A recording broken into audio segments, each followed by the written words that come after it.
Le grand rendez-vous européen avec les Échos et CNews. C'est la bonne personne pour vous ? 23 octobre prochain. Non, à vérité, je ne le pense pas.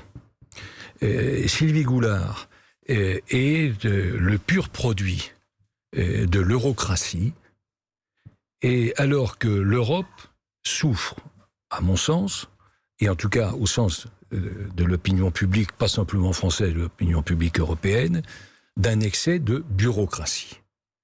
Et parce qu'elle a été conseillère, d'ancien président de la Commission européenne, parce qu'elle connaît ces sujets européens.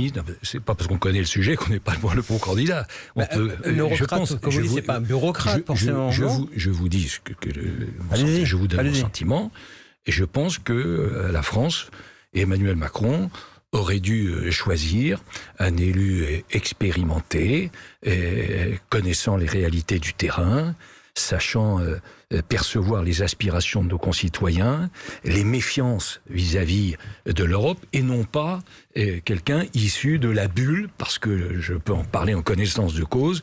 Il y a une tendance naturelle à Bruxelles à être dans une bulle, et je le dis devant Geoffroy Didier, qui est aussi un collègue du Parlement européen, et qui certainement confirmerait ce sentiment, qui est un sentiment... Elle est considérée comme étant la plus compétente, la plus experte sur beaucoup de questions. Attends, mais d'accord, mais elle est considérée, en tout cas, moi je vous donne mon sentiment. Et donc, vous, c'est simplement quelqu'un de la bureaucratie. Et je dis que je pense qu'il aurait fallu continuer cette évolution, poursuivre cette évolution de la Commission européenne, qui était effectivement composée à ses débuts de technocrates, et qui évolue de plus en plus vers des responsables publics ayant exercé des fonctions gouvernementales ou électives dans chacun de leurs pays, et qui peut donc connaître et percevoir mieux sans doute que la technocratie. C'est le cas de cette nouvelle commission. Et donc, je vous dis, je regrette qu'on n'ait pas choisi un profil, comme l'avait fait Nicolas Sarkozy en 2008 ou 2009, avec Michel Barnier, ou même d'ailleurs...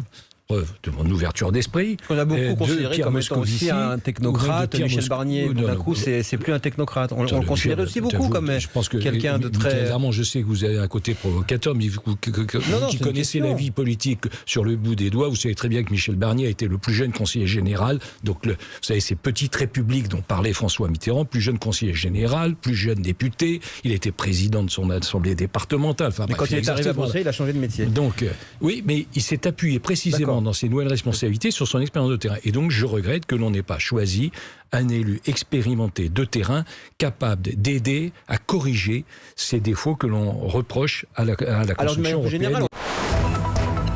Le grand rendez-vous européen avec les Échos et CNews.